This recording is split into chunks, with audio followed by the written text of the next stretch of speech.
Hey Simlies, it's Deligracy here, and basically we are going to be building a cake in The Sims 4. I did a hamburger build about a week ago, and I had so much fun. I was about to say I had so much food.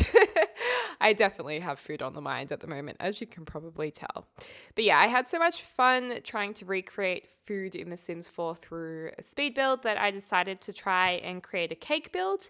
And the first try I had at it was actually during a live stream. So a lot of Simlies watching actually helped me with the idea or the different ideas that are going to be in this speed build. So I have to give some of the credit to you guys. So thanks for watching. It was a lot of fun. And now I've just created a second cake that's just a little bit more refined, and I did all the interior as well. And we're actually going to be calling it the CAKERY because it's like a bakery, but it's a cake, the CAKERY, get it? Anyways, it is on the gallery right now. You can look up my username, Deligracy, and download it if you would like a ginormous CAKERY in your game. But basically, the lower level is the plate, or represents the plate, so the foundation. Then the first level is the main part of the bakery. The second part of the level is going to be the bathrooms, also some chess tables up there and some extra lounges. And then the top level is, I've left it blank. You could turn it into something, but the reason why I left it blank was because originally I was actually using the Move Objects on cheat, and I had different plants and whatnot inside there that were coming out on top of the roof, so I decided to leave it blank. But then we actually get rid of those flowers, so you could potentially put something up there, but that's why I left it blank in the first place anyways. These are circular fountains, and they look like piped icing all around the cake, I thought. And I actually, when I was doing this, I was like, oh, I just feel like eating icing right now. It looks so yummy. So just placing them around the rim of this. And the only issue is I realized halfway through that they weren't the white color. They're actually gray, so we have to change them in a little while.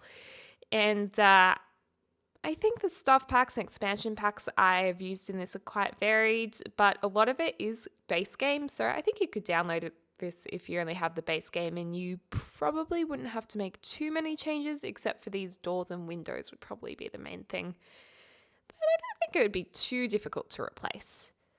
So just popping them all in there, and we're actually going to use some curtains from the movie Hangout stuff pack to represent icing draped all around the edges. And yeah, just popping in some steps as well so you can get up onto that foundation. But it was a lot of fun. It was a lot of fun. And I think the foundations around the roof just lend themselves so perfectly to a cake build. It just looks like really fancy icing. And I love draping these curtains. I think even though they're a little bit fiddly to do, I think they really bring the builds to life, so that's good. And there was also a Simile who said, oh, why don't you actually put a slice in the cake? So it looks like someone's eaten it. And I didn't end up doing that just because I thought it would be, I didn't know what part of it to slice. Like, do you slice the top of it or the lower part of it? And I don't know, I just thought it wouldn't work. But maybe if someone downloads this and puts a slice in it, I'd love to see it. I think that would look pretty cool. So yeah, if you do decide to experiment with this, do tweet me the pictures at Deligracy. I would love to see them more on Instagram. That would be really cool. Just putting on the Move Objects cheat again. If you guys don't know how to do that, you go Control-Shift-C to bring up the cheat box, or on a Mac, that would be Command-Shift-C.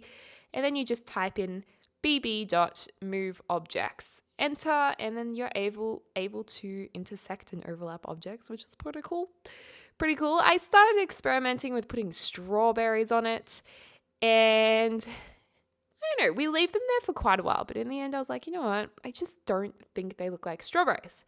I just wasn't really feeling it. And I was also trying to figure out what to put on top of the cake. And ideally, I would have loved to use the mannequins in the game, but the problem is you can't size them up.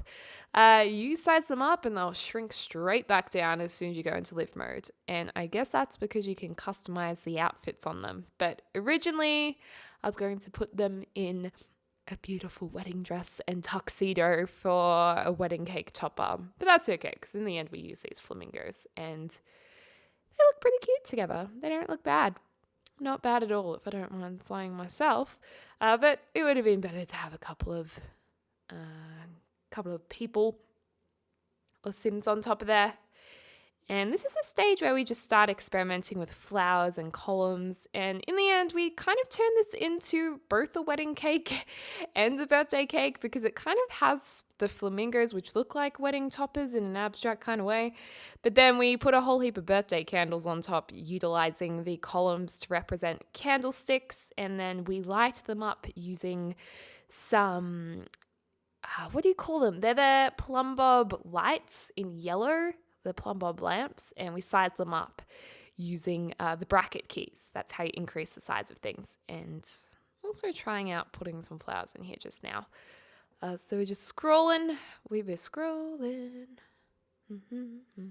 Tried the tulips. They didn't look any good. The other thing is, if you put an object in a dark room, even if they come out into the daylight through the roof, they're still going to look kind of dark, so you need to light up the room below. So that's why I did put a whole heap of lights in there. This is the part we just skipped ahead a little bit because the footage I had just was not hot stuff, so I got rid of it. But it was because I was watching Sex of the City and I kept pausing and stopping, and then I forgot to turn the camera off that was recording, and it just too much stopping and starting. But all I really did was put those roses through the ceiling. The single roses, and they kind of look like sugar roses, but in the end I get rid of them because I just thought, you know what, they're a little bit messy, so we got rid of those and decided to keep it pretty simple instead, just popping all these icing balls around the cake. And yeah, the cock is looking very nice. And in live mode, those fountains are a little bit funny because they're probably going and water's probably pouring out of them all, but they look okay to serve their purpose. Those are some cupcakes on the left there that have been increased in size, and we're also making the cake a little bit more pink. And here we are popping in the candles. I think I put too many, and then I take a few away, and then I'm like, no, we don't have enough, so I put more in again. But they look pretty cute once we light them up. And I think maybe they're the giveaway that shows us that it is a cake. At this stage, I only upsized them by 2 bracket keys, I think. But in the end, we actually enlarged them once again because I felt like they were just a little bit small. So they are increased a little bit. And then on top of the cake, I thought, let's make it green. Let's go a little bit pastel green to contrast against the pinks and reds. And still trying to put some roses on top of the cake. These were kind of like the neatest and best bet, I felt. But then I was like, nah, there's too much green stuff. It just looks like there's a plant on top of it. So we just remove everything, keeping it simple. And I think that way it's the most recognizable as a cake. And we're also going to be saving the game a lot because I have had a few issues with my Sims crashing. I think I'm needing to invest in a new computer. I think I am. I don't really want to spend the money right now because I just bought a new couch and I just moved, but I think I might have to get a new one and ask my friend James and Tom to help out. Help a sister out, I should say, because yeah, we got a few issues right there. Putting in some candelabras, saving again, always save. Oh, that's another important thing about the stream. We did actually lose the cake because of the game crashing, which was devastating. So, you know. It's not the best, not what you want. Putting in the new cafeteria that came with the Get Together expansion pack for The Sims 4. That's the latest expansion pack. And yeah, it's pretty fun. I love the fact that you can get takeaway coffees or have here coffees. I mean, that's so cool because I love my coffee. I have a coffee almost every day, probably 5 or 6 days a week. Kind of sounds bad, doesn't it? And the thing is, I live in Melbourne, Australia, and in Melbourne, coffee is a big deal. Everyone loves coffee in Melbourne. There are a heap of coffee shops, and there's a big coffee culture. So It's probably the richest coffee place in Australia by far, far more than Sydney actually. And that's what I do. So I really appreciated when they popped this new asset into the game. I thought that was really cool and very, very cute with their little cups, and you can get little treats and a croissant and scones. Oh my gosh, I love scones. The scones are so good. Putting in our little kitchen man just here.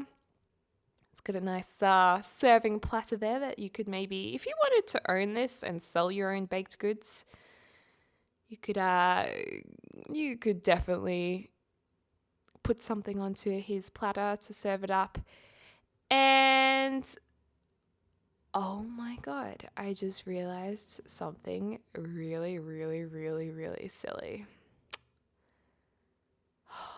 So annoying. I completely forgot to put it in an oven and fridge to actually make the baked goods in. Oh, baked goods. Oh dear, don't want to say that on YouTube. No, I completely forgot an oven. Okay, sorry guys, you might have to add that in. That was really, really, really silly of me. Because you do need an oven to make your own baked goods to therefore sell. So I guess you just get rid of a couple of those counters, maybe turn one of those, either the fridge or the heater fridge into a heater fridge. It's like a warmer, plate warmer. Get rid of one of those, pop a fridge in, and then you're good to go. Good to go. But at least you get the idea across. Oh, golly. I think because this was crashing so much, I did forget a few things because I actually had to keep redoing stuff. So a bit annoying.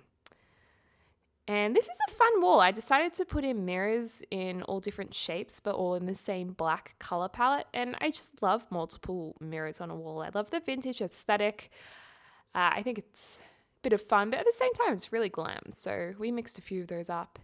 Putting the vintage bricks around the staircase there, just to contrast a little bit to the more pink and manicured wallpaper that covers the rest of this build pretty much.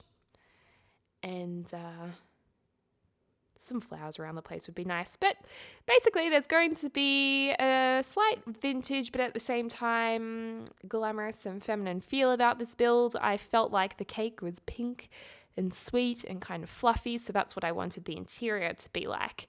So we're going to have mismatched chairs. We're going to mix them up. Just now we're removing some and putting in some different ones because I wanted that vintage feel to still be in the build.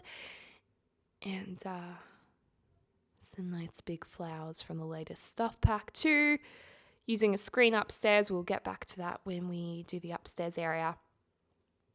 And I thought it'd be nice to have a little fireplace in this corner here so you could get your croissant and your coffee and you could kind of curl up on one of these chairs in front of the fireplace in winter or something like that, and that would be pretty cozy and pretty nice. Adding in some extra tables, so there's plenty of places for different people to sit, whether there's just two of them on a date or if it's a family out, so there's more chairs, and we're actually going to have some outdoor seating as well. So there's, I think, a table of 6 outside, which is a little bit more inviting. Some more iced draped curtains to go inside, just like that. We're kind of reversing the way they're probably meant to be put together because I just kind of prefer them meeting in the middle sometimes. And extra pillows in the corners. I'm going to sneeze in a second. Excuse me. It's going to come. Pardon me. Pardon me. And some more florals out the back there. These arches are just a little bit of fun. They're from the new stuff pack, romantic outdoor stuff pack. And I was going to use this overgrown fountain, but I thought, nah, the owners of this place would probably have a working fountain. It doesn't really look like this place is that old and decrepit, so we get rid of that. And then pop in this other one from the base game. And we're going to draw a little fountain pool area just around it. So keeping that all nice, good to go. Lots of big trees. I really wanted this to be quite a pretty place to go to have a bit of cake and enjoy time with friends and family. But it's also quite kitsch as well because, like, come on, it's a ginormous birthday cake. yeah, it's a big birthday cake. She's a big one. She's the biggin. And then lots of different flowers and floras, and we're going to be doing a little bit of terrain painting as well, just to make it look a little bit more realistic. I always do dirt underneath the trees and bushes, and I just think I don't know, it just makes such a difference when you paint the ground. Just a huge difference. So I always paint around my shrubbery and trees that I put in my builds. So we're just going to do that now, and you'll kind of see that it does make quite a difference when you do that. It just makes it look more realistic, more believable, and therefore enhances your gameplay. We're also giving it another save there, and we're going to move up to the next level in a second once we add a few more accents of decor and whatnot. So we will move upstairs in a second, and we make a bathroom that is both male and female. Like, they don't have separate bathrooms, which I've been seeing a lot lately. A lot of restaurants I've been going to, quite trendy restaurants as well, often, they just have the one toilet for everyone. Like, they have different cubicles, but anyone can use it, and I don't know, I don't mind that. It doesn't really bother me, so I'll do that again. Kind of makes it more homely as well. And I think homely in the US means something quite different to in Australia. But homely basically in Australia means it's a compliment. It means that you feel more at home and more comfortable. Like, it's a nice, warm and comfortable environment. And I think that's because, you know, in your own house, you don't have a male toilet and a female toilet unless you have like a master bedroom with both bathrooms. So I don't know, I guess maybe it just might make people feel a bit more comfortable and more at home that way. So I don't mind it at all. Going to be putting some outdoor tables and chairs just around the place so you can sit out in the sun if you so wish to. And I also put a little, quite a big grand piano over there under a nice umbrella so the pianist can be in some shade. There's the big table with 6 chairs, some more little umbrellas, and a couple of decorations here and there to make it look nice, keep it looking fresh. Some more of these rose bushes around the place, and a nice hedge fence around it to complete the venue and make it feel more complete and nice. If we jump upstairs, here we go with the bathrooms. We're just kind of putting that towards the room faces out towards the entrance. We have taken away that window though, added back the foundations. Oh, we put the windows in again. We took away the door, that's right. And we're just going to have 3 large cubicles for male or females to use. And I also think that's easier in The Sims 4 because we are limited in toilet doors for male and females. We do have them, but it's just the one kind, and I don't know, I'm not a huge fan of them necessarily. Or they're fine, they just look really... I would like a more vintage or rustic looking toilet door for this place rather than the really commercial looking ones that we already have. Lots of tissues there, and we're going to say they're hand towels, and also some soap, probably a little bit of moisturizer, because how good is it when you go to a place and they have hand moisturizer as well as hand wash? So good. And for that reason, I have moisturizer in my bathroom as well as hand wash, so when visitors come over, they can moisturize their hands. Okay, let's be honest. I accidentally bought hand moisturizer instead of hand wash, so I had to go buy hand wash, and now I have both. And it makes me look like I'm really classy, so I'm going to claim it. But it is kind of nice to have, I will admit. I would have actually really liked to buy Aesop hand moisturizer. Aesop, that's spelled A-E-S-O-P. I believe that it's an Australian brand. I could be wrong. But it has the most beautiful packaging and the most luxurious, beautiful, natural fragrance to it. It smells so good, and it is so good, but it's so expensive. And a part of me was like, I should just do it. I should just buy it, and then I'll have it, and it'll be really nice to use. But then in the end, I was like, you know what? I can't really afford that right now. No. So, yeah. You gotta live within your means. You gotta do that. Gotta keep making those YouTube videos. But I love YouTube. YouTube's a lot of fun. A lot of fun. I actually invited a friend over today to talk about a little collab. They're not a YouTuber, but I want to do a video that I guess responds to addresses the issue of health and well-being, particularly mental health, in a really lighthearted way. And I'm really excited to release it, or make it and then release it, because I think it's a good video to have out there on the channel. But you'll hear about that later. Anyways, here is the final cake product. The CAKERY, as it is pronounced in my favorite film, Father of the Bride, by one of my favorite characters ever, Frank. The toilets, we're kind of going backwards through these screenshots. So we're starting at the top, working our way down, loving the purple on those chairs just quietly. It's a very cool palette, very feminine, but I do hope that you guys enjoyed this build. And do let me know in the comments down below what other builds you would like to see, or even what other videos you'd like to see in general. I love hearing your feedback, so that'd be great. Anyways, I hope you're having a lovely morning, afternoon, or evening, wherever you are in the world. I'll speak to you soon.